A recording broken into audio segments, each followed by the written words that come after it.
स्वामिनारायणः साक्षादक्षर पुरुषोत्तमः सर्वेभ्यः परमां शान्तिम् आनन्दं सुखमर्पयेत्। ॐ अक्षरमहं पुरुषोत्तमदासोऽस्मि। ॐ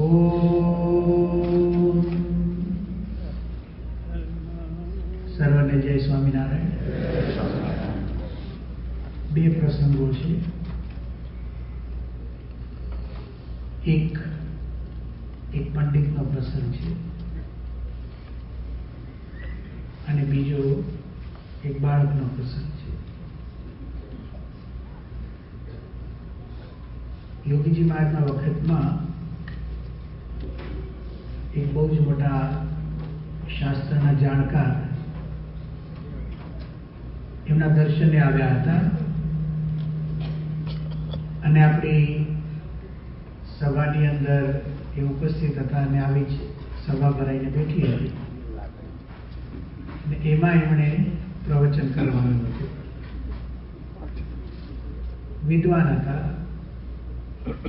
શાસ્ત્રો લગભગ કંઠસ્થ હતા। ગીતા, 10 ઉપનિષદ, બ્રહ્મસૂત્રો, મહાભારતના અમુક પ્રકરણો, ઘણું બધું હજારોની સંખ્યામાં શ્લોકો, મંત્રો, સૂત્રો બધું કંઠસ્થ, વિદ્વાન પણ એવા। એમ છતાં પણ એમણે જ્યારે પ્રવચનની શરૂઆત કરી ત્યારે એમણે એમ કહ્યું કે ભગવાન કહાં હૈ, कैसा है, क्या करता है, मुझे मालूम नहीं। વિદ્વાનના વાક્યો છે, પરમાત્મા વિષયક વાક્યો છે। આટલું જાણ્યા પછીના વાક્યો, ભગવાન કહાં હૈ, कैसा है, क्या करता है, मुझे मालूम। એક પ્રસંગ પૂરો થયો। હવે હું તમને બીજો પ્રસંગ કહું છું, જે એક બાળકનો છે। સારંગપુર પાસે નાવડા નામનું ગામ છે। સારંગપુરથી તમે નીકળો અને જો અમદાવાદ કે ભાવનગર જતા હો તો એક હાઈવે ઉપર તમે જાઓ સારંગપુરથી નીકળીને, અને એ જે હાઈવે છે જે ભાવનગરથી સીધો અમદાવાદ જાય ધંધુકા થઈને, બગોદરાથી પછી તમારે જમણી બાજુ વળવું પડે। એ જે રસ્તો છે એ રસ્તાને પાર કરીએ એટલે ભાલ પ્રદેશ શરૂ થાય। અને ભાલ એટલે આપણે જાણીએ છીએ કે ત્યાં બીજી કોઈ ખેતી ન થાય, પણ ભગવાનની દયાથી બે ખેતી બહુ સારામાં સારી ત્યાં થાય છે। એક થાય છે ઘઉંની ખેતી, એટલે ભાલિયા ઘઉં કહેવાય છે, અને આખી ખેતી ભગવાન પોતે જ કરે છે। એટલા માટે કે એક વખત આપણે વાવવાનું, પછી કંઈ જ કરવાનું નથી। એમાં વરસાદથી જે ઘઉં પાકે છે, કુદરતી એમાં મોણ હોય છે, એટલે ભાલિયા ઘઉં હોય એમાં મોણ નાખો તો રોટલી તૂટી જાય। બીજી ચણાની ખેતી ત્યાં થાય છે। પણ અભ્યાસની દ્રષ્ટિએ જુઓ તો આમ તો ભાલ પ્રદેશ આખો એવો છે કે જ્યાં શિક્ષણની દ્રષ્ટિએ બહુ વિકાસ નથી, અત્યારે નથી। એટલે આ તો હું તમને વાત કરું છું 20 વર્ષ પહેલાથી। એટલે ત્યાં તો કેવું હોય કે અમુક ગામડાઓમાં તો ભણવા નામની વાત જ ન હોય। કોઈ 8 ધોરણ ભણે ને તો એ ભણેલો ગણાય આખા ગામમાં। વાંચતા આવડે તો ભણેલો ગણાય, સહી કરતા આવડે તો ભણેલો ગણાય। એવું એકદમ સામાન્ય ગામ છે ભાલ પ્રદેશનું, નાવડા નામનું। આપણા પૂજ્ય હરિપ્રકાશ સ્વામી હતા, જૂના સંત યોગી બાપાના, ઘનશ્યામ બાપા આપણે કે ઘનશ્યામચરણ સ્વામીને બંને સાથે આખા એમાં વિચરણ કરતા। એમણે ત્યાં મંદિર બનાવેલું, હરિબાપના કહેતા, અને પ્રેમથી બધા ભક્તો એને ભાલના ભગવાન કહેતા। ભાલના ભગવાન ત્યાં વિચરણ કરે। એટલે હવે એ જે નાવડા ગામ છે ને, એનું મંદિર આપણું નાનું હરિ મંદિર હતું। એનો પાટોત્સવ હતો. અમે બધા ત્યાં પાટોત્સવ કરવા માટે આગલી સાંજે પહોંચી ગયા. બીજે દિવસે સવારે મહાપૂજા કરવાની હતી. હવે અમે સાંજે પહોંચ્યા તો સેજે ગામના 20-25 છોકરાઓ ભેગા થઈ ગયા અને એક બાળ સભા અમે શરૂ કરી અને સામાન્ય બધી વાતો થઈને પછી આવી રીતે ઠાકોરજીનું સિંહાસન ને બાળકો આવી રીતે બેઠા હતા. એમાં અમે બાળકો સાથે પ્રશ્નોત્તરી કરી.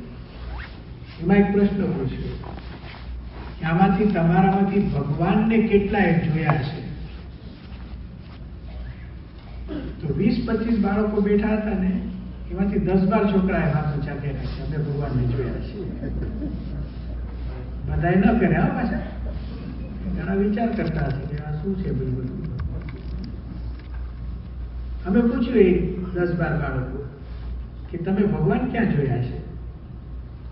તેમણે ઠાકોરજી બતાવ્યા કે અહીંયા અમે રોજ દર્શન કરવા આવીએ છીએ એટલે અમે ભગવાનને જોયા છે. બરાબર છે, વાત એકદમ સાચી છે.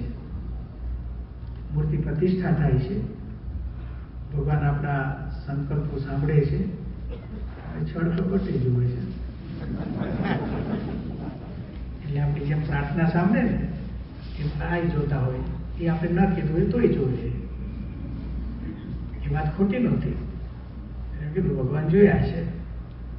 પછી આપણે પ્રશ્નને હજુ વધારે આગળ લઈ ગયા કે બરાબર છે કે આ મૂર્તિમાં તો તમે ભગવાનને જોયા, પણ મૂર્તિ તો જેમ છે એમ આપણને દર્શન આપે, પણ તમે આમાંથી બોલતા ચાલતા ભગવાન કોણે જોયા છે? જીવંત ભગવાનનું સ્વરૂપ. એ પ્રશ્ન આવ્યો ને એટલે જે 10-12 આંગળી ઊંચી હતી એમાંથી ફક્ત 2 આંગળી ઊંચી રહી. અમે બોલતા ચાલતા જોયા છે. હવે આશ્ચર્ય ઉપજાવે એવી વાત, બોલતા ચાલતા ભગવાન જોયા. એમણે અમે પૂછ્યું કે તમે બોલતા ચાલતા ભગવાન ક્યાં જોયા? તો નાવડા ગામ છે, અભણ છોકરા છે, એ શું કહે છે હું તમને એની ભાષામાં સમજાવું છું. પૂછ્યું કે બોલતા ચાલતા ભગવાન કોણે જોયા છે? તો એક છોકરાએ જવાબ આપ્યો કે અમારા ગામમાં હે ને પ્રમુખ સ્વામી આવ્યા હતા, એને મેં જોયા હતા.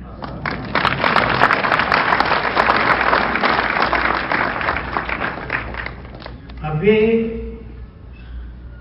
2 प्रसंगों में तुमने कहा भगवान कहाँ है,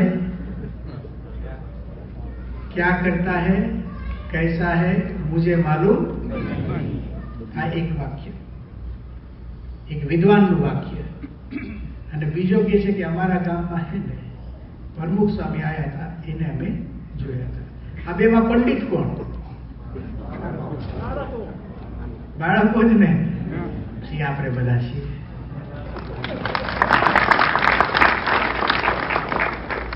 ભગવાન મળવા એ કેટલી વાત મોટી છે, ભગવાન માનવા એ બહુ મોટી વાત છે. ભગવાનના અસ્તિત્વનો સ્વીકાર કરવો ને એ બહુ જ મોટી વાત છે. કારણ કે આજે લાખો લોકો એવા છે, આમ તો મોટાભાગની સૃષ્ટિ આપણે જોઈએ, માણસો જેટલી સંખ્યા છે એમાં નાસ્તિકોની તમે સંખ્યા જો તો કેટલી મોટી સંખ્યા છે. ભગવાન છે એમ માનવું, લગભગ તરફથી ભગવાન નથી એમ જ માને છે. અને બિચારા જે છે એમ માને છે ને એનું ઘણાનું તો આમ ઢોલતું હોય છે. ઘડીક છે માને, નોકરી જાય એટલે નથી થાય, પાછી નોકરી મળે એટલે છે તમારું, આમ છે ને નથી, નથી છે એવું હેલા. પ્રશ્ન થઈ જાય ઘણી વાર. સૌથી મોટો પ્રશ્ન પહેલા આપણા સંસારમાં ઉપાધિ આવે ને તો ભગવાનના અસ્તિત્વ ઉપર જાય. 1982 ની અંદર આપણા પૂજ્ય ડોક્ટર સ્વામી જયારે વિચરણ કરતા હતા ત્યારે અમેરિકામાં બનેલો પ્રસંગ છે. આપણા ગુણભાવી કોઈ ગુજરાતી ભક્ત હતા અને એ ભગવાનનું ભજન ને બધું કરે, કૃષ્ણ ભગવાનનું ભજન કરતા હતા. એમના ઘરની અંદર પ્રસંગ એવો બન્યો કે એમના પુત્ર અને પુત્રવધુ બંને જણાનું મૃત્યુ એક્સિડન્ટમાં થયું. એમાં એકદમ નાસ્તિક ભાવ થઈ ગયો કે ભગવાન હોય તો મારા દીકરાઓને કેમ ગામમાં લઈ ગયા, કે મારી નાખ્યા, પુત્ર અને પુત્રવધુ બંને. અત્યાર સુધી હજારો લોકો મરતા હતા, પ્રશ્ન નહોતો, પણ પોતાના ઘરમાં પણ નહોતો થાય. પણ પહેલો ફટકો ક્યાં લાગ્યો આસ્થા ઉપર, એટલે નાસ્તિક થઈ ગયા. એટલે દુનિયાની અંદર કેવું બને છે કે નાસ્તિકોનું પ્રમાણ બહુ મોટું છે. એમાં ભગવાનને માનવા, એના અસ્તિત્વનો સ્વીકાર કરવો એ બહુ મોટી વાત છે. જે લોકો ભગવાનનું અસ્તિત્વ સ્વીકારે છે, ઘણા ભગવાનને, ઘણા ધર્મો તમે જોશો તો ભગવાનને જુદા જુદા નામથી માને છે. ઘણા વિશ્વના ધર્મો પણ તમે જોશો તો આસ્તિક ધર્મો ઘણા બધા છે, ભગવાનને માને છે. એમાંથી એ ભગવાન અવતાર ધારણ કરે છે એવું માનનારો વર્ગ બહુ ઓછો છે. ભગવાન અવતાર ધારણ કરે છે, અવતાર સિદ્ધાંત. શ્રીમદ ભગવદ ગીતા તમે જોશો તો એના 4થા અધ્યાયની અંદર 2 શ્લોકો છે, અને જે 2 શ્લોકો સંપૂર્ણ ભારત વર્ષમાં પ્રસિદ્ધ છે. યદા યદા હિ ધર્મસ્ય ગ્લાનિર્ભવતિ ભારત અભ્યુત્થાનમ અધર્મસ્ય તદાત્માનમ સૃજામ્યહમ પરિત્રાણાય સાધુનામ વિનાશાય ચ દુષ્કૃતામ ધર્મ સંસ્થાપનાર્થાય સંભવામિ. આજે સંભવામી યુગે યુગેનું વરદાન છે ભારત વર્ષને. ભગવાન પ્રત્યેક યુગની અંદર પોતાની ઈચ્છાથી જ્યારે જ્યારે અધર્મ વધે છે તો અધર્મનો નાશ કરવા અને ધર્મનું રક્ષણ કરવા માટે અવતાર લે છે. સંભવામી, હું આવું છું.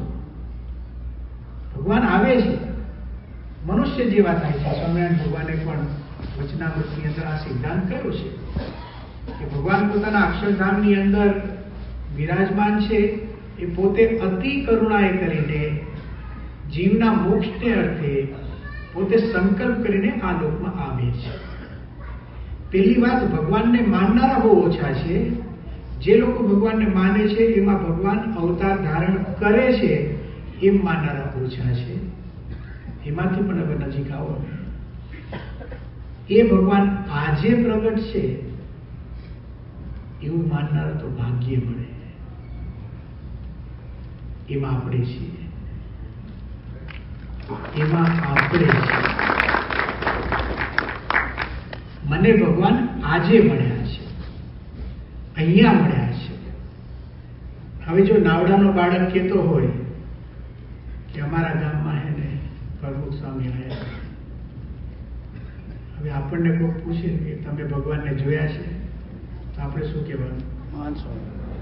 અમારા ઘરે પ્રમુખ સ્વામી આવ્યા છે. આપણે અમે તો એને જમાડ્યા છે. ખરું કે ખોટું? આપણે એમ કહેવાનું કે અમારી આગળ બાપા ધર્માદો માગે ને તો અમારે એને ના પાડી છે. એવા હશે બધું ના હોય કંઈક માપું કરો. કેટલું માનવ સહજ. અને આપણે ના પાડી શકતા, બાપાને આપણે ના પાડી શકતા. બોલો. અને કેવા ગુરુ કે અહીંયા બેસવાનું તો અહીંયા બેસી જાય, અહીંયા બેસવાનું તો અહીંયા બેસી જાય. પરમ ભાગ્યશાળી છે. આજે આપણને મહંસય મહારાજે સત્સંગ દીક્ષા ગ્રંથ આપ્યો, એની અંદર પ્રાપ્તિના વિચારની વાત લખેલી છે કે રોજ પ્રાપ્તિનો વિચાર કરવો. રોજ આ પ્રાપ્તિનો વિચાર કોઈ વિચાર નથી, એ શાંતિનું સાધન છે. એને સમજવાની જરૂર નથી, એને કરવાની જરૂર છે. ઘણી વાર શું બને કે આપણે પ્રાપ્તિના વિચારને સમજી લઈએ, કરીએ નહીં. શું મળ્યું છે મને? આજે તમે જુઓ કે દુનિયાની અંદર આજ રોજ અનુભવ અમને થાય છે. કેટલા લોકોને મળીએ છીએ, તમે પણ મળતા હશો, સંતો બધા મળે છે. હજારો લોકો અત્યારે શતાબ્દી મહોત્સવ નિમિત્તે કાર્ય થાય છે. હજારો બહારના લોકોને મળવાનું થાય, ગુરુભાવીઓને મળવાનું થાય. પ્રમુખ સ્વામી મહારાજ ક્યાં ક્યાં હૃદયમાં બેઠા છે. લોકો જયારે એમની વાત કરે ને તો એટલા અહોભાવથી ભરાઈ જાય પ્રમુખ સ્વામી મહારાજની વાત કરી ત્યારે. કારણ શું? એટલા કાર્યો કરીને ગયા. તો આજે આપણને જે વિશ્વ અને વિવેક મૂર્તિ સ્વામીએ વાત કરી ને એ પ્રમુખ સ્વામી મહારાજ માટે સાર્થક થાય છે કે જે સંતનો મહિમા ગીતાએ ગાયો છે. શ્રીમદ ભગવદ ગીતા એ સંતનો મહિમા છે ને અલગ અલગ શબ્દોમાં ગાયો છે. ભગવદ ગીતાનો તમે બીજો અધ્યાય વાંચશો તો એમાં સંતનો મહિમા સ્થિતપ્રજ્ઞ નામથી ગાયો છે. અર્જુનનો પ્રશ્ન છે, સ્થિતપ્રજ્ઞસ્ય કા ભાષા સમાધિસ્થસ્ય કેશવ સ્થિતધિ કિમ પ્રભાષેત કિમાસીત વ્રજેત કિમ. એટલે કે જેની બુદ્ધિ, જેના નિશ્ચયો, જેના નિર્ણયો, જેના સંકલ્પો, જેના વિચારો સ્થિર હોય એ વ્યક્તિના લક્ષણો શું હોય? સ્થિતધિ કિમ પ્રભાષેત, એ કેવી રીતે બોલતો હોય. કેવી રીતે બોલતો એટલે કઈ ભાષામાં બોલતો એવું નહીં સમજવા. હિન્દી બોલતો હોય કે અંગ્રેજી બોલતો હોય કે સંસ્કૃત બોલતો હોય, ના, ગમે તે ભાષા બોલતો હોય, પણ એ જ્યારે બોલે છે ત્યારે એના અંતઃકરણની પ્રવૃત્તિ શું ચાલે છે, એ કઈ ભાવનાથી બોલે છે. દુનિયા આખી બોલતી હોય છે. કામી બોલે કામે ભર્યું રે, લોભી બોલે લોભ લે, ક્રોધી બોલે ક્રોધે અનુસર. આખી દુનિયા બોલ બોલ કરતી હોય છે. બધા પોતાની પ્રકૃતિની ભાષા બોલતા હોય છે. અહીંયા અર્જુને પૂછ્યું, સ્થિર બુદ્ધિ વાળો, જેના નિશ્ચય સ્થિર છે. સંપ્રદાયની ભાષામાં, મહારાજની ભાષામાં આ શબ્દોને ફેરવો ને તો જેની પાસે ઉત્તમ નિર્વિકલ્પ નિશ્ચય છે. નિર્વિકલ્પ નિશ્ચય એટલે સ્થિત પ્રજ્ઞતા, જે લોયાના 12મા વચનામૃતમાં કીધું છે કે જેના જીવનની અંદર ઉત્તમ નિર્વિકલ્પ નિશ્ચય ભગવાનનો હોય, એના લક્ષણ શું છે? એ કેવી રીતે બોલતો હોય, હિમાસીત, એ કેવી રીતે બેસતો હોય.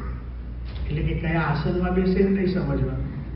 પદ્માસન, વીરાસન, સુખાસન, ગમે તે આસનમાં બેસે, પણ જ્યારે એ બેસે છે ત્યારે એની ભાવનાઓ કઈ છે, એનું હૃદય કઈ ભાવનાઓથી ભરેલું છે, એ તપાસવાની વાત છે, એને સમજવાની વાત છે. અને વ્રજે તકી એ કઈ રીતે ચાલતો હોય. એનો અર્થ કે એક જીવંત વ્યક્તિની અંદર ઉત્તમ નિર્વિકલ્પ નિશ્ચયને જોવાની કળા ગીતા શીખવાડે છે. ભગવાન શ્રી કૃષ્ણ 18 શ્લોકોમાં ઉત્તર આપે છે.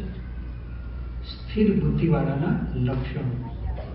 પ્રજાહાતિ યદા કામાન, પેલું લક્ષણ. જેના જીવનમાં કોઈ લૌકિક વાસના ન હોય, કામના ન હોય. આત્મનની વાતમાં તુષ્ટ, જે પોતાના આત્મામાં વિરાજમાન પરમાત્માથી સંતુષ્ટ રહેતો હોય. બીજું લક્ષણ. દુઃખેશુ અનુદ્વિગ્ન મનાહ, દુઃખમાં ક્યારેય પણ ઉદ્વેગ પામતો ન હોય. ત્રીજું લક્ષણ. સુખેશુ વિગત સ્પૃહા, સુખમાં જેની ક્યારેય પણ આમ સુખની અંદર જેની ક્યારે સ્પૃહા ન હોય, એટલે કે એને વાસના ન હોય. પાંચમું લક્ષણ. વીત રાગ ભય ક્રોધ, એક સાથે 3 વાત કરી છે. જેના જીવનમાં રાગ ન હોય, ભય ન હોય અને ક્રોધ પણ ન હોય. એના પછી એક લક્ષણ કે છે કે જેમ કાચબો યદા સંહરતે ચાયમ કુર્મો ગાની સર્વશા, જેમ કાચબો છે ને એને આપણે અડીએ ને તો બધા જ અંગોને સંકેલી લઈને પથ્થર જેવો બની જાય. સંસારમાં રહીને જે પોતાની ઇન્દ્રિયોને ખેંચી શકતો હોય એને સ્થિત પ્રજ્ઞ કહેવાય. એક લક્ષણ આપ્યું. સમુદ્રનો દાખલો આપ્યો. આપૂર્યમાણમ અચલ પ્રતિષ્ઠમ સમુદ્રમાપ પ્રવિશંતિ યદ્વત. જેમ સમુદ્રની અંદર ચારે કોરથી નદીઓ ઠલવાય છે, છતાં સમુદ્ર છે ને એની પ્રતિષ્ઠાનો ક્યારે ભંગ નથી થતો. હે અર્જુન, આવા લક્ષણો જેનામાં હોય એને સ્થિત પ્રજ્ઞ કહેવાય છે. પછી છેલ્લે કન્ક્લુઝન એવું કહ્યું, ઉપસંહાર. એશા બ્રાહ્મી સ્થિતિ પાર્થ. હે પાર્થ, આને બ્રહ્મની સ્થિતિ કહેવાય છે. બ્રહ્મની સ્થિતિ એટલે અક્ષર બ્રહ્મની સ્થિતિ. અક્ષર બ્રહ્મની સ્થિતિ એટલે અક્ષર બ્રહ્મની જીવન શૈલી. આવી રીતે બ્રહ્મ છે ને એ જીવન જીવતું હોય છે. આપણે એટલે ભાગ્યશાળી છીએ. ગીતાએ જેના માટે એશા બ્રાહ્મી સ્થિતિ લખ્યું એ મારા ગુરુ પ્રમુખ સ્વામી છે. એ પ્રાપ્તિ હોય છે. તમે આગળ જશો બીજા અધ્યાયમાંથી તો ત્રીજા અધ્યાયની અંદર કર્મયોગનું નિરૂપણ છે. ત્રીજા અધ્યાયના 30મા શ્લોકમાં ભગવાન શ્રી કૃષ્ણ સમજાવે છે કે જે વ્યક્તિ કર્મ બટીને કર્મયોગ બનાવી દે, એના જીવનમાં જે કંઈ કરતો હોય, એ જોતો હોય, ચાલતો હોય, સ્પર્શ કરતો હોય, બોલતો હોય, આમ સામાન્ય ક્રિયાઓ લાગે. એ સામાન્ય લાગતી ક્રિયાઓને જે યોગમાં પરિણિત કરી નાખે, એક સમાધિનિષ્ઠ પુરુષની જેમ કરવા માંડે, એના લક્ષણો છે ને ત્રીજા અધ્યાયમાં છે. એમાંથી એક શ્લોક સાંભળીએ. 30મો શ્લોક છે. મયી સર્વાણી કર્માણી સંન્યસ્ય અધ્યાત્મ ચેતસા નિરાશીર નિર્મમો ભૂત્વા યુદ્ધસ્વ વિગત જ્વર. કર્મયોગનું પંચામૃત છે. અહીંયા 5 વાતો લખેલી છે. જે વ્યક્તિ જે કંઈ કર્મો કરે છે એ ભગવાનને અર્પણ કરી દે છે. હું આ વાત કરું ને, તમારે પ્રભુ સ્વામીને યાદ કરવાના. મારે પ્રસંગો કહેવાની જરૂર નથી, કારણ કે તમે વર્ષો સુધી બાપાને જોયા છે. જે વ્યક્તિ કર્મ કરે છે પણ બધું ભગવાનને અર્પણ કરી દે છે, મયી સર્વાણી કર્માણી સંન્યસ્ય, અધ્યાત્મ ચેતસા. એ જ્યારે કર્મ કરતો હોય ને, એ વાસનાથી નહીં, અહંકારથી નહીં, અધ્યાત્મ ચેતસા, આત્મભાવે કરતો હોય. હવે આ તો પોતે બ્રહ્મ સ્વરૂપ હતા, પોતાને બ્રહ્મ માનીને કરતા, એને આધ્યાત્મિકતામાં રહીને કર્મ કરે, એને કહેવાય છે અધ્યાત્મ ચેતસા. નિરાશી, કોઈ આશા નહીં, કોઈ ફળની ઈચ્છા નહીં, ભગવાનની ઈચ્છાથી થાય છે એમ માનતો હોય. નિરાશી નિર્મમો ભૂત્વા, કોઈ કર્મ માટે પણ એને મમત્વ નહીં, એટલે મારે આ કરવા જોઈએ જ એવું નહીં. પાછું સોંપે ત્યારે કરે, ના પાડે ત્યારે ન કરે. સામાન્યમાં લક્ષણ નથી હોતા, કર્મયોગીના લક્ષણ છે. નિરાશી નિર્મમો ભૂત્વા યુદ્ધસ્વ વિગત જ્વર, કંટાળ્યા વગર કરે, કોઈ દિવસ કંટાળો ના આવે. આવી વ્યક્તિને ગીતા કર્મયોગી કહે છે. સતુ સૌભાગ્યનાથો મમ વિવેકમૂર્તિ સ્વામી કહેતા હતા ને, એવા મારા પ્રમુખ સ્વામી છે. આ વિચાર આપણે કરવાનો. તમે ગીતામાં આગળ જાઓ, 5મો અધ્યાય છે, એમાં જીવન મુક્તના લક્ષણ લખ્યું. જીવન મુક્ત કેવું હોય? જીવન મુક્ત એટલે શું? મર્યા પછી મુક્તિની વાત નહીં. મૃત્યુ પછી અક્ષરધામની અંદર કોઈ મુક્ત જીવ જાય અને જે સુખ ભોગવે, એનું એ જ સુખ આ લોકની અંદર ભોગવે, એને જીવન મુક્ત કહેવાય. પ્રમુખ સ્વામી મહારાજના સમાગમથી હજારો જીવન મુક્તો આપણા સત્સંગમાં આજે જીવે છે. એ આપણા ગુરુ પ્રમુખ સ્વામી છે.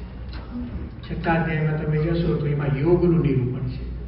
3 વખત છે, 3 વખત, સ્થૂળથી લઈને સૂક્ષ્મ સુધી. કેમ બેસવું એ શીખવાડ્યું છે એમાં. ક્યારેક વાંચો સમય મળે તો. ટટ્ટાર બેસવું એમ લખ્યું છે, ખુરશીમાં ન બેસવું એમાં લખ્યું છે. મોટાઓની વાત છે, યુવાનોની વાત કરીએ છીએ. અને ખાધા વગર બેસવું એમાં લખ્યું છે. અમુક વસ્તુ તો ક્યારેય ન ખાવી એમ પણ લખ્યું છે. યોગનું વર્ણન 6થા અધ્યાયમાં છે. સયોગી બ્રહ્મભૂત બ્રહ્મ નિર્વાણ વધી ગચ્છતિ, ગીતા કહે છે. કોઈ આવી યોગની સ્થિતિને પામે ને, એને બ્રાહ્મી સ્થિતિ કહેવાય. એના માટે તો સર્વતઃ બ્રહ્મ નિર્વાણ, બધે જ મુક્તિ ચારે બાજુ છે. ગીતા જે યોગીની વાત કરે છે ને, એ પરમ યોગી મારા ગુરુ પ્રમુખ સ્વામી છે. આ આપણે સમજવાનું છે. તમે આગળ જશો 7મા અધ્યાયની અંદર, જેમાં 4 પ્રકારના ભક્તની વાત આપે છે. આર્તો, જિજ્ઞાસુ, અર્થાર્થી, જ્ઞાની ચ ભરતર્ષભ. હે અર્જુન, મારા 4 પ્રકારના ભક્તો છે. એક છે આર્ત, બીજો અર્થાર્થી, ત્રીજો જિજ્ઞાસુ અને ચોથો જ્ઞાની. ચારે મારા ભક્તો જ છે. એટલે કે ભગવાનના 4 પ્રકારના ભક્ત. આપણે બધા ભગવાનના ભક્તો છીએ ને.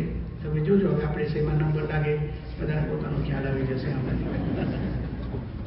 પહેલો છે આર્ત. આર્ત એટલે દુઃખી. આપણે આર્તનાદ શબ્દ સાંભળ્યો છે તમે? દુઃખમાંથી જે અવાજ નીકળે ને એકદમ, હે મને બચાવો, મને બચાવો, એને આર્તનાદ કહેવાય. આર્તનાદ.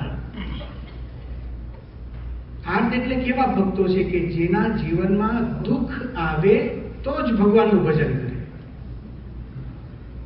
અને જેવું સુખ આવે ને એટલે ભજન. પણ ભગવાન જરાય છેતરાતા નથી. એને ખબર છે કે આને બધું પતાવવા જેવું નથી, એટલે થોડુંક ચાલુ જ રાખે. એટલે જ તમારી રવિ સભામાં આવ્યા કરે, કંઈક કરજો, કંઈક કરજો. યાર લાંબુ ખેંચાયા જ કરે. કેમ કે હજી આર્તમાં શું, પછી જેવું થઈ જશે પછી નથી આવવાના. આર્ત એટલે દુઃખમાં ભજન કરે. દ્રૌપદીજીને આપણા શાસ્ત્રોએ આર્ત ભક્ત કહ્યા છે. આપણે જાણીએ છીએ કે દુશાસને એના વસ્ત્ર હરણ કરવાની કોઈ ચેષ્ટા કરી. દ્રૌપદી છે એ પોતે પ્રાર્થના પણ કરે છે, પણ પેલા પોતાના પતિઓને કરે છે. હવે એમની તો બુદ્ધિ ભ્રષ્ટ થયેલી હતી યુધિષ્ઠિરની, અને પછી બધા ચારે ભાઈઓ બધું પાછે ભોગ્યું. એ મદદ કરી શકે એમ હતા નહીં. ભીષ્મ પિતામહ સામે જોયું, એમણે પણ કોઈ મદદ ન કરી. દ્રોણ જેવા વરિષ્ઠોએ કોઈ મદદ ન કરી. ત્યારે પૂજ્ય વિવેકસાગર સ્વામી એક આનંદ કથા વાત કરે છે. ત્યારે યાદ આવ્યું, આપણી પાસે સ્પેર વ્હીલ તો છે જ નહીં. ગાડીમાં સ્પેર વ્હીલ તમે જોયું? એ કોઈ દિવસ યાદ જ ના આવે. કોઈને આજે મેં વાત કરી ત્યારે તમને યાદ આવ્યું હશે. ઘણા હશે તમારી ગાડીઓમાં, જોજો તો ખરા હશે. ઇન્ડિયામાં તો હોય જ છે. અને હવે તો કેવું થયું કે સ્પેર વ્હીલ પહેલા તો એવું હતું કે બિચારાને થોડું માન મળતું હતું, આપણે ગાડીની બહાર લગાવતા હતા પાછળ. બધા જોવે તો ખરા કે ભાઈ આ એક સ્પેર વ્હીલ નામની વસ્તુ રાખીએ છીએ, હવે કે દેખાવું ના જોઈએ, નીચે નાખો એને. નીચે દેખાતું કે એની ઉપર પાટિયું મારો. ભગવાનની આ હાલત કરી છે આપણે. દેખાવા ન જોઈએ. ઘણા નવા ઘર બનાવે ને, આખી ડિઝાઇન છે ને એ બધી જ સરસ રીતે થઈ જાય, કોઈ પ્રશ્ન ન થાય. એટલી આમ કોમ્પ્લિકેટેડ ડિઝાઇન હોય એની, એટલે જગ્યાની ઇંચને વાપરેલી હોય, અને એવી રીતે વાપરી હોય ને કે આપણે થાય કે શું બુદ્ધિ વાપરી છે. મોટો પ્રશ્ન ક્યાં થાય ખબર કે આમાં ઠાકોરજીનું મંદિર ક્યાં? કોઈ આર્કિટેક્ટને સમજાતું જ નથી. હા, ઊંઝાય, પાછું ઊંઝાય. અને લઈ પ્રશ્ન આવે અમારી સામે, આમાં ઠાકોરજીનું મંદિર ક્યાં પૂછે? એટલે આર્કિટેક્ટને કે આપણે કે ગયા હવે અમને તમે પૂછો તો અમે સારામાં સારી જગ્યા બતાવી, જ્યાં બધા બેસતા હોય સિટિંગ રૂમમાં કે અહીંયા સામે મૂકી દો. ના ના, અહીંયા તો બધા આવવાના છે. એટલે આનો અર્થ શું થાય? ભગવાન આપણે તો કોઈથી આવે નહીં, અહીં તો બધા આવવાના છે. એમાં જો તમે કોને ઓલા દાદરા હોય ખબર આપણે દેશમાં એમાં સાચો પડતો અને કે અહીંયા મંદિર કરો, સખત જગ્યા તમે બતાવો. આ તમને સૂઝ્યું ક્યાંથી? સંડે જોઈએ સૂઝ્યું. જે વ્યક્તિ ભગવાનને ખૂણામાં નાખશે ને, ભગવાન એને ખૂણામાં નાખશે. ભગવદ્ ગીતા કે છે, ભગવદ્ ગીતા કે છે, ये यथा मां प्रपद्यन्ते तांस तथैव भजाम्यहम्. જે લોકો મને જે રીતે ભજે છે, હું એને એ રીતે ભજું છું. આર્ત નામના ભક્તો એવા છે જે દુઃખમાં ભજન કરે છે. પછી દ્રૌપદીને મદદ કરી. હવે બીજો પ્રકાર, એનું નામ છે અર્થાર્થી. હવે તમે ચારે પ્રકાર સાંભળશો ને તો ઘણાને એમ થશે કે હું તો ચારેમાં ચાલુ એવું. જેમાં સેટ થાય એમાં કરી લેવાનું, આપણે જોઈ લેવાનું પોતાની રીતે. ભક્ત છીએ એ મોટી વાત છે. આ તો એક અર્થાર્થી. અર્થાર્થી વિચિત્ર પ્રકાર છે આખો. એના જીવનમાં કોઈ દુઃખ નથી. 3 ટાઈમ ખાવાનું મળે છે, અને એ સિવાયના ટાઈમમાં ખાવું હોય તો વ્યવસ્થા છે. 3 ટાઈમ કાયદેસર છે. બાકી આમતા આમતા ખાવું હોય તો વાંધો નથી. રહેવા માટેનો કોઈ પ્રશ્ન નથી. પોતાનું ઘર થઈ ગયેલું છે. બીજું, બિઝનેસ જોરદાર ચાલે છે. એક ધંધો કરે છે ને એમાં કરોડો રૂપિયા કમાય છે. એમ છતાંય ઠાકોરજી પાસે આવે અને પ્રાર્થના કરે, એટલા ગદગદ ભાવે કરે અને એની આંખમાંથી આંસુ પડતા. આપણે એની બાજુમાં આવે તો આપણને થાય કે આ વર્ષોથી સાધના કરીએ છીએ કે ગદગદ ભાવે હું પ્રાર્થના કરું અને મારે ગદગદ ભાવ થતો નથી ને આની આંખમાં તો પાણી આવે છે. એ ભાવના અને ભગવાન માટે છે. પણ એના હૃદયમાં જે તપાસો ને તો એ પ્રાર્થના શું કરતો હોય ખબર છે કે એક બિઝનેસ તો થઈ ગયો. તમે તો દયાળુ છો, કૃપાળુ છો, તમે તો ભક્તના ઉદ્ધારક છો. હજી બીજો એક થઈ જાય બસ. એનું રડવું આવે હે એને.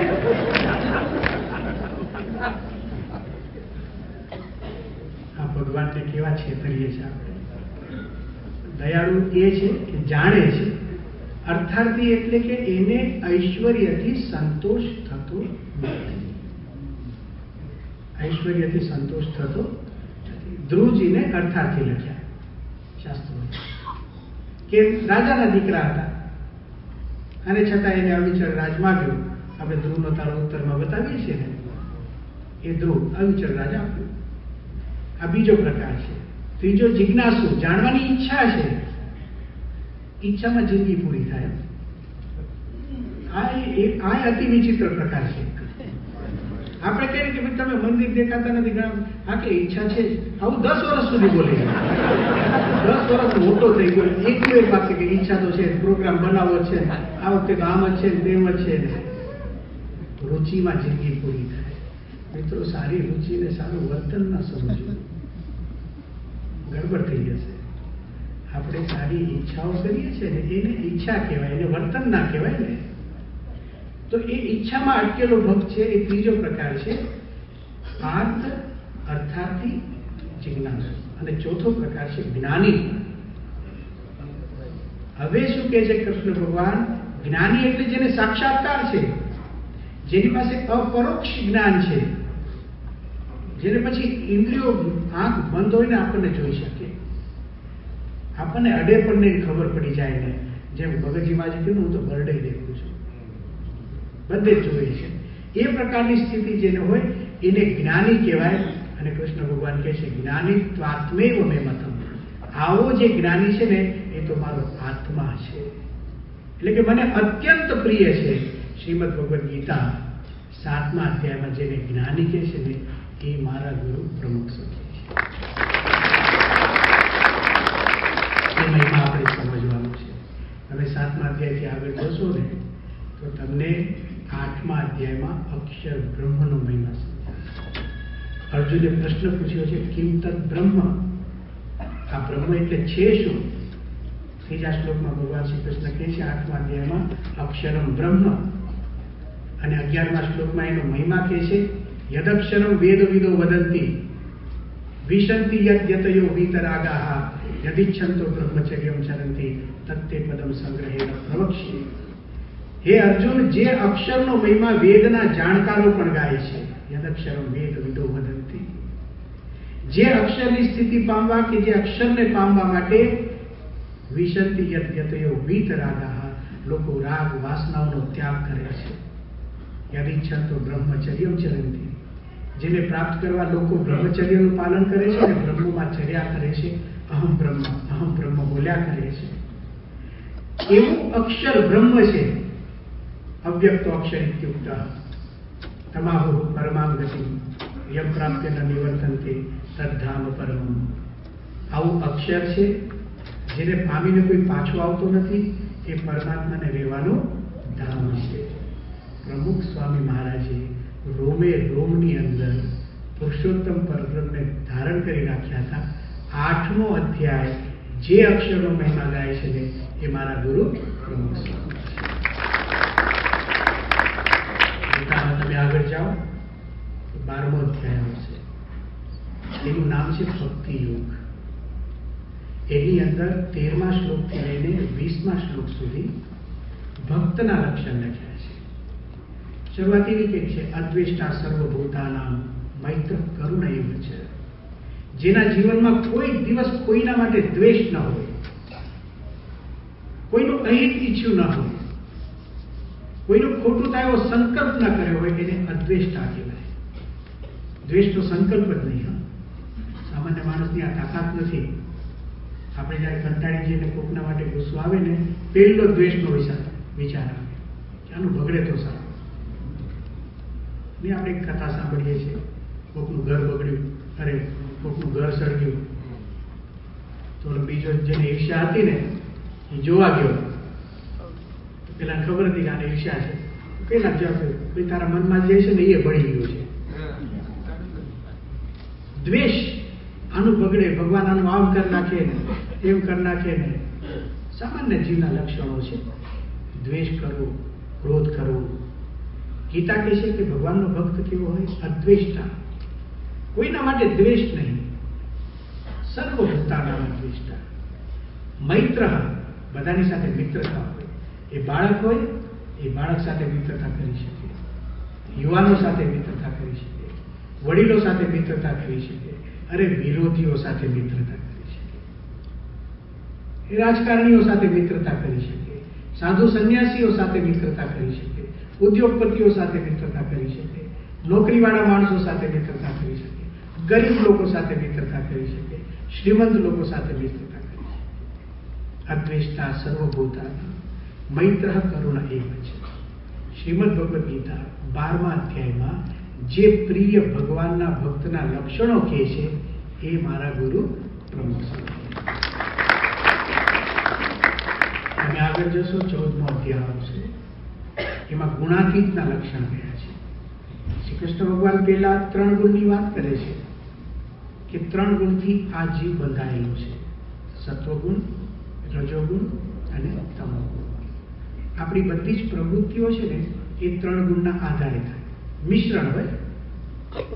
સત્વગુણ પ્રધાનપણે વર્તે તો સારા વિચારો આવે, અને જો રજોગુણ કે તમોગુણ વધી ગયા તો સારામાંથી થોડાક લૌકિક વિચારો આવે. વધારે તમોગુણ આવી ગયો કોઈકને બાટલી નાખીને બૂચ મારવાનું છે. 3 ગુણની પ્રવૃત્તિ. આખા દિવસમાં આપણે ક્યારેક સાત્વિક હોઈએ, ક્યારેક રાજસ હોઈએ અને ક્યારેક તામસ હોઈએ. નક્કી નથી આ બધું કોઈએ ધારી ન લેવું. અમુક લોકો સવારે સાત્વિક હોય, બપોર સુધીમાં તો તામસ થઈ ગયા 12 વાગ્યા સુધી. ઘણાને અલગ અલગ સમય પોતપોતાના હોય છે, ઘણાને પરિસ્થિતિ આધીન હોય છે. કોઈક કંઈક શબ્દ મારે ને તો ગુણ બદલાઈ જાય. મહારાજે છે ને અલગ અલગ રીતે વચનાત્મક કીધું છે, ગુણની પ્રવૃત્તિ અને યુગની પ્રવૃત્તિ. આપણે 4 યુગ કહીએ ને, સતયુગ, દ્વાપર, ત્રેતા અને કળિયુગ. આપણા જીવનમાં પણ એવા 4 યુગ ચાલતા હોય છે. ક્યારેક આપણે સતયુગની જેમ વર્તતા હોઈએ, ક્યારેક દ્વાપરની જેમ, ક્યારેક કળિયુગની જેમ. તો ગીતાની અંદર ભગવાન શ્રી કૃષ્ણ 3 ગુણનું વર્ણન કરે છે. સત્વગુણ પ્રધાન વ્યક્તિ કેવી હોય, રજોગુણ પ્રધાન વ્યક્તિ કેવી હોય, તમોગુણી વ્યક્તિ કેવી હોય. પછી એક સરસ વાત એમને મૂકી, હે અર્જુન, જે વ્યક્તિ એતાન ત્રીન ગુણાન અતીત્ય, આ 3 ગુણોથી પર થઈને પોતાનું જીવન જીવે છે, એ વ્યક્તિ બ્રહ્મ ભૂયાય કલ્પતે, એને બ્રાહ્મી સ્થિતિ વાળો સમજો. તો અર્જુને ત્યાં પ્રશ્ન તરફ પૂછ્યો કે હે કૃષ્ણ ભગવાન, તમે જે ગુણાતીતની વાત કરો છો એનો આચાર કેવો હોય? કથમ આચાર ભવતિ, એટલે કે કેવી રીતે વર્તતો હોય. જેમ બીજા જેમાં પૂછ્યું ને સ્થિત પ્રશ્ન, એવું 14 અધ્યાયમાં પાછું પૂછે છે, એનો આચાર કેવો હોય?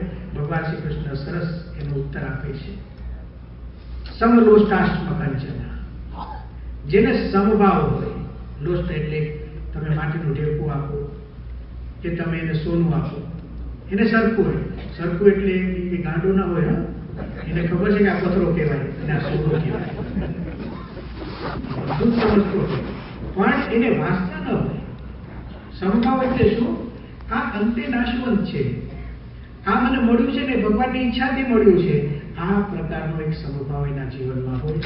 એવા ઘણા બધા લક્ષણો શ્રી કૃષ્ણ ભગવાન ત્યાં કહે છે. આપણે એવું સમજીએ, શ્રીમદ ભગવદ્ ગીતા 14મા અધ્યાયમાં જેને ગુણાતીતનો શિરપાવ આપે છે એ મારા ગુરુ.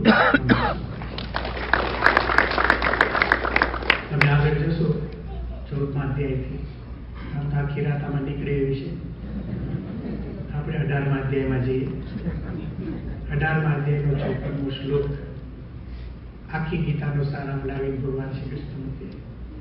એક શબ્દો મૂકે અને બાપાનો પ્રિય શ્લોક પ્રમુખ સાહેબ મહારાજ કાયમ બોલતા શ્લોક. એ શ્લોકના શબ્દો છે, બ્રહ્મભૂત પ્રસન્નાત્મા ન શોચતી ન સંશયતિ, સમસ્ત સર્વેષુ ભૂતેષુ મદ ભક્તિ લભતે પરા. જે બ્રાહ્મી સ્થિતિને પામી ગયો, બ્રહ્મભૂત પ્રસન્નાત્મા. જો અર્જુન છે ને પહેલા અધ્યાયની અંદર, હું તમને 2 સંસ્કૃત વાક્યો સમજાવું છું. કંટાળો નથી આવતો એટલે આવો તો હું તો બોલવાનો છું.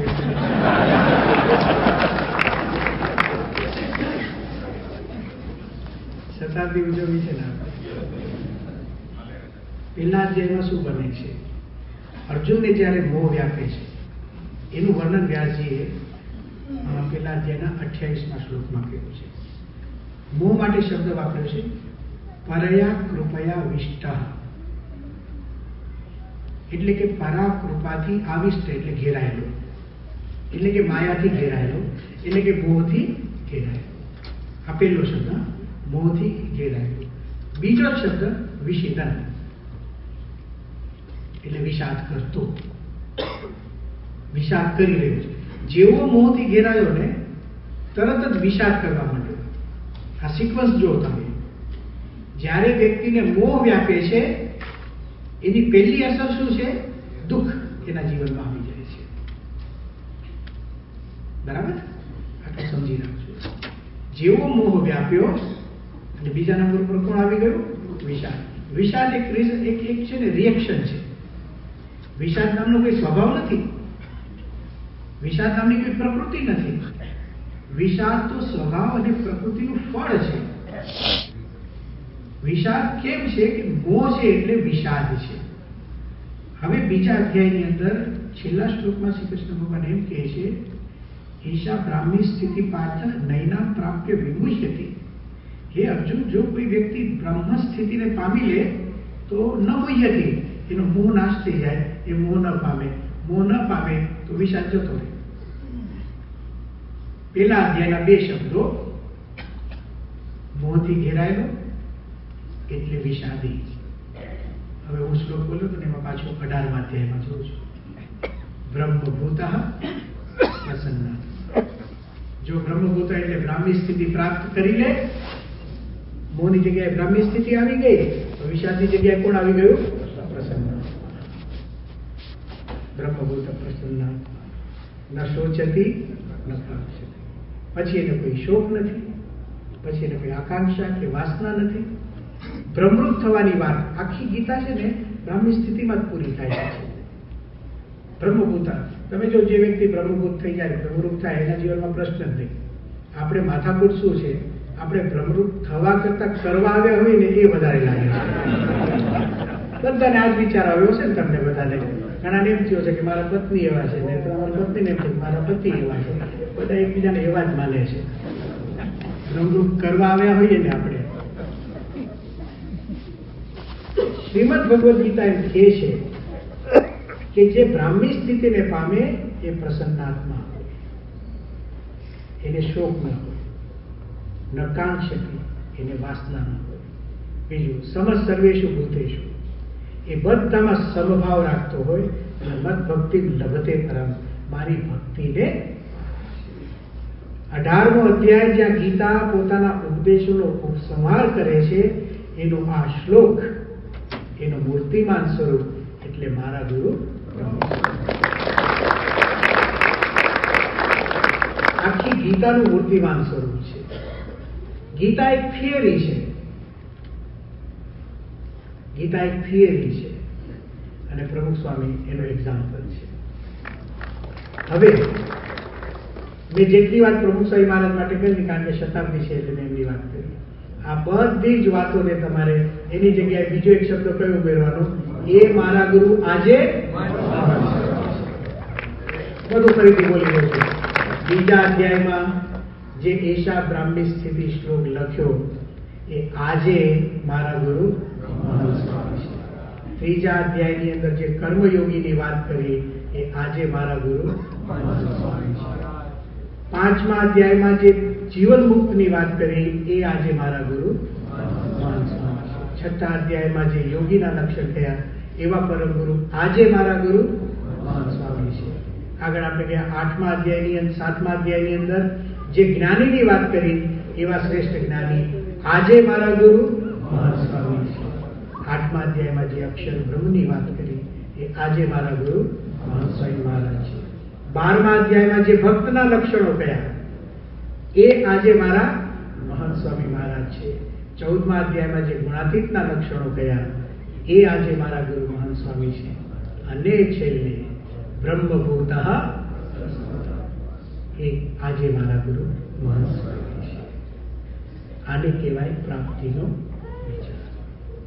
શાસ્ત્રોમાં જે કંઈ લખ્યું છે, વચનામૃતમાં લખ્યું હોય, ગીતામાં લખ્યું હોય, ઉપનિષદોમાં લખ્યું હોય, શ્રીમદ ભાગવતમાં લખ્યું હોય, જેટલા પૃથ્વીના શબ્દ માત્ર જ્યાં સજ્જનોની વાત લખી હોય, જ્યાં સદગુણોની વાત લખી હોય, એ જે કંઈ છે ને એ જેમાં છે એ મારા ગુરુ છે.